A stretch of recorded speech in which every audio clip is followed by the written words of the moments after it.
గచ్చిబౌలి భూములపై కేంద్రం విచారణ జరపాలని డిమాండ్ చేశారు కేటీఆర్. సుప్రీంకోర్టు ఎంపవర్డ్ కమిటీ సిఫార్సుల మేరకు స్వతంత్ర దర్యాప్తు సంస్థతో విచారణ చేయాలన్నారు. బీజేపీ తన చిత్తశుద్ధిని నిరూపించుకోవాలని సూచించారు.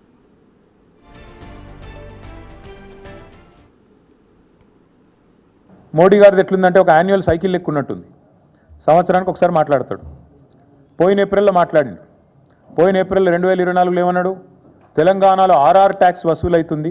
కరెక్ట్గా 1 ఇయర్ కిందట, దానికి వార్షికోత్సవం కూడా అయిపోయింది.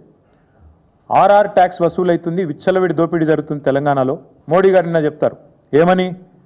అక్కడ మొత్తం చెట్లు కొట్టేస్తున్నారు, జంగల్ నాశనం చేస్తున్నారు, మొత్తం ఆగమాగం చేస్తున్నారు, బుల్డోజర్లను పంపినరు, అర్ధరాత్రి బుల్డోజర్లను పంపి ఆగమాగం చేస్తున్నది కాంగ్రెస్ ప్రభుత్వం తెలంగాణలో సెంట్రల్ యూనివర్సిటీ భూములలో అని చెప్పి మోడీ గారు హర్యానాలో మంచి ప్రవచనాలు చెప్పినట్టుగా నేను చూసిన. మోదీ గారిని మేము అడిగేది ఒకటే, 2024, 2025 ఏప్రిల్లో అప్పుడొకసారి ఆర్ఆర్ ట్యాక్స్ అని, ఇప్పుడొకసారి హెచ్సిలో ఏదో జరిగిపోయిందని చెప్పి ఆవేదన వ్యక్తం చేయడం కాదు, లిప్ సింపతి కాదు మేము కోరుకునేది. మీరు నిజంగానే చిత్తశుద్ధిగా ఉంటే పర్యావరణం విషయంలో, ఈ పర్యావరణాన్ని కాపాడే విషయంలో వెంటనే సెంట్రల్ ఎంపవర్డ్ కమిటీ చెప్పినట్టుగా ఇండిపెండెంట్ ఇన్వెస్టిగేషన్, ఒక సుప్రీంకోర్టు జడ్జిని వేయండి, ఒక సుప్రీంకోర్టు జడ్జిని అపాయింట్ చేయండి. మీరు వెంటనే ఇన్వెస్టిగేషన్కి ఆదేశించండి. లేదా మీ చేతిలో ఉన్న సంస్థలు, ఆర్బీఐ ఉంది, ఎస్ఎఫ్ఐఓ ఉంది, సివిసి ఉంది, సిబిఐ ఉంది, investigation agency of your choice.